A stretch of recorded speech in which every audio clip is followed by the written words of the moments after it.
Good evening, I'm Emma Jane Vere and this is Television Tonga News. In the headlines, the Honourable Prime Minister lays the first foundation for Tonga's fourth solar farm, which is funded by the Japanese government. Magistrate rules for 123 DeBow College students to be released from court. And police arrest a man for possession of a counterfeit note.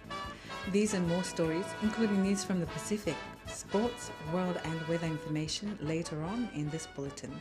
Let's take a look at the news in detail. The Honourable Prime Minister Lord De Vagano last Friday marked the initiation of the implementation of Tonga's solar farm projects established at Waini. The solar farm is funded by the Japanese government. Here's Fatai Nga'a with more on that story. The Honourable Prime Minister Lord De Vagano laid the first foundation for the newly constructed solar farm in Waini, which is estimated at more than 20 million pa'anga. In remarks from the Honourable Minister of Public Enterprises Ve'avakata, the new solar farm at Waini can help cut costs and reduce reliance on diesel-generated power. This project will install a 1 megawatt solar farm, which is similar to the size of the solar farm Mama Mai that was funded by the New Zealand government. 2 buildings will be constructed to house electrical equipment as part of the project. Probably the most exciting part of this project is the very innovative microgrid control system that will be developed and installed as part of this project. The purpose of which is to make sure this facility works together with the Mama Mai facility and, importantly, Tonga Power's diesel generators. This microgrid control system also makes allowances to coordinate with future generation projects in Tonga. Another important factor is that this project will upskill and train staff to operate and maintain this advanced facility once it is completed. This will ensure that our own local staff will be at the forefront of this key technology. Over the next year and 3 months, the project will inject over $14.7 million into the electricity generation infrastructure of Tonga.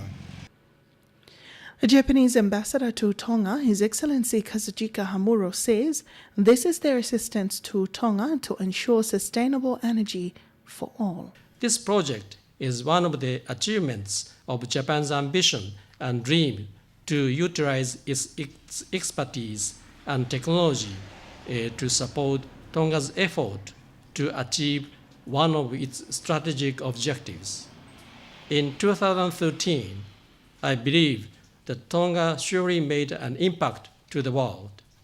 Starting from the Tonga's Pacific Leaders Energy Summit to the signing of the Pacific Regional Data Repository for Sustainable Energy for All at the United Nations in the margin of the United Nations General Assembly, Tonga has demonstrated its leadership to promote renewable energy in the Pacific.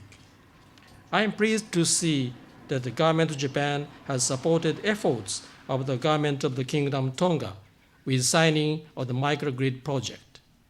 Indeed, this project was made possible with its surprising speed because of Tonga's continuing efforts to improve energy efficiency, ensure stable service delivery, and maintain its accountability and transparency led by the Tonga Power Limited, as well as the determined leadership of Lord Prime Minister and his cabinet supported by the term.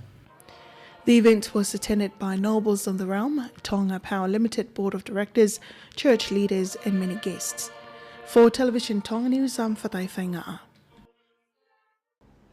Tonga's High Commissioner to Australia, Her Royal Highness Princess Latufuipeka Tuku'aho, has accepted a diplomatic note to formalise a monetary assistance of 25,000 Australian dollars from the President of the Republic of Nauru, Honourable Baron Divaves Waka. The donation will go towards the recovery efforts in Hawaii in the aftermath of Tropical Cyclone Ian. In a statement from the Office of Tonga's High Commissioner in Canberra, Nauru's President expressed his heartfelt sympathy and sorrow for the loss of life and livelihood, and also conveyed his support towards His Majesty King Debo VI and his government and people. Moreover, two government ministers from Nauru, the Minister of Finance, Honourable David Adang, and the Minister of Education, Honourable Charmaine Scotty, paid a courtesy call on the Tongan High Commissioner to Australia. During the meeting, the ministers expressed their country's token of friendship and solidarity towards the kingdom.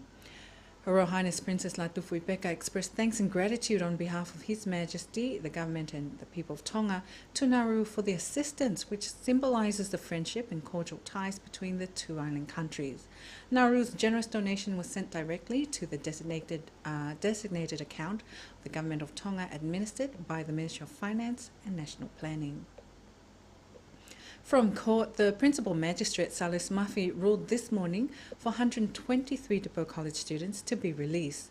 Two others who are not students were also released under the same ruling. Their trial will be submitted to the Supreme Court to confirm whether sufficient evidence was obtained to move forward with a trial. However, their legal practitioner is yet to determine a decision. On that note, the 123 students released were sentenced to write 4 apologies letters to the nation, which is to be addressed to the Principal Magistrate Salesi Mafi, the occupants of the house which was attacked, whereas the letter will be addressed to Luisa Mahe and 2 other victims who were injured in the attack, and are the Principal of Tonga College and the Principal of DePo College. These letters are to be completed by the 17th of this month and submitted to the Magistrate Court the following day. Meanwhile, 120 students have been ruled to pay a fine of 200 pa'anga and others to pay 220 pa'anga. And they are alleged of abetting to commit a crime. Those released this morning were given a month to pay compensation. 3 of the accused were also released without a fine. This comes after the students were alleged of damaging a residential home at the Foa belonging to Kepu Ioane in July 18th last year. The 26 accused, whose trial was delayed until March, have been charged for attempted murder and bodily harm and other counts. Mr. Mafi also called on those released to continue with their studies. The students who were released today will not have a criminal record if they complete the compensation and the 4 letters ruled by the court. 8 local non-government organisations and businesses will benefit from a 170,000 pa'anga grant from the European Union. A contract was signed over the weekend between the recipients and the Government of Tonga, represented by the Minister of Finance and National Planning. The Finance Minister says this is the beginning of a partnership between the government and the 8 non-state actors. Sini Latu was there and filed this report. The Honourable Minister of Finance and National Planning, Dr. Isaac Eke, represented the government in signing the contract for an EU grant with recipient representatives from the 8 non-government organisations at Davina House. The recipients of the grant are Atenisi Institute, Nauru o Alamaite Tonga, Tonga Community Development Trust, Tonga Girl Guide Association, Ma'afafine Mo Family, Queen Vanilla Growers Association, Vava'o Incorporated, Pascala Nukalofa, and Queen Salote College Ex-Students Association. This is the first such EU grant called Call for Proposals, which was launched last October. EU's consultant based in Fiji, Eleni Leveni Devi, told Television and Radio Tonga News, the grant is to help build the capacity in certain issues within each business and organization. It's not a lot of money, but it is a small portion, that a component of the non-state actors to build the capacity in certain issues such as voter education, gender issues, as well as building small businesses that can help the grassroots level to raise living standard in Tonga. A recipient, the Queen Vanilla Growers Executive Director, Ian Jones, says this assistance will help the 287 vanilla growers in Vava'o produce more vanilla products. I haven't had any training in vanilla production for many years, and the information's been handed down from father to son and so forth, but along the way some of that knowledge has been lost. And we noticed last year that the quality of the vanilla ranged from very good to very average. So the money is going to be used predominantly to run 4-day training courses to train the vanilla growers in vanilla production methods and vanilla curing methods. The whole idea is that we can increase the quality and standard of the vanilla to a world-class level, and it's only when we reach a world-class level that the vanilla industry and Vava'u, and for that matter Tonga, will become sustainable. Also at the signing ceremony were the honorary consuls of the European Union member countries. Police have arrested a young man who was in possession of a 50 ba'anga counterfeit note last Friday. The man has been charged with 2 counts of illegal possession and the use of a counterfeit note. Linda Filiai has the details. The Ministry of Police says the man who was found in possession of a counterfeit note was taken into police custody while investigation into the matter continues.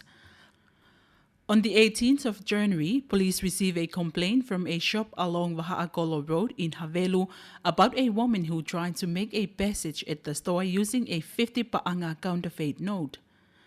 When the shopkeeper checked the note again, the woman fled the store. Police also confirmed the 250 notes were fake. The police also received a report from the Reserve Bank that they have received another 50 pa'anga counterfeit note. The Ministry of Police warns the public and businesses to be more cautious when receiving notes and confirm they are legal notes and not counterfeits. While investigations are underway into the matter, the Ministry of Police is appealing to the public for any information that will help. A 5,000-litre water tank from Rotomode Pacific Company will be shipped to Ha'apai tomorrow. The water tank was presented by the General Manager of the company, Nauru, to the Secretary General of the Tonga Red Cross Society, Soneta Mwifolau. Anasi Falekaono was there and filed this report. Local Gova clubs are supporting the education for primary school students. More than 300 primary school students from Lapaha Government Primary School were provided with school materials from the Gova Tonga Club Whāonelua Scholarship this morning. Whanonga Vegoso was there and filed this report. School supplies and stationery was handed over to primary school students of Lapaha Government Primary School at the school premises. They were handed out by a supporter of the Whāonelua Gova Tonga Scholarship Club, Daniel Fale, to the principal of the school, Mele Falemaka. The school materials were presented to all students from classes 1 to 6. Speaking to Television Tonga News, the president of the Whāonelua Scholarship Club, Balekuola Kawaifiafi, says this is to help parents with the costs for school materials. We noticed that many primary school students don't attend school at the beginning of the year because it is difficult to afford to buy stationery due to financial constraints. That's why we're stepping in to help. These funds were collected through Gova Tonga Club fund drives, which were held weekly. One mother whose children are recipients of this generosity told Television Tonga News she is pleased with the assistance. I am so happy that my children can benefit from this heartfelt donation. The Gova Club has helped ease the financial burden for me, so now all I have to do is buy my children school bags. The school supplies are estimated at around 4,000 pa'anga. For Television Tonga News, I'm Whanonga Vekoso. That's the local news. Pacific is up next.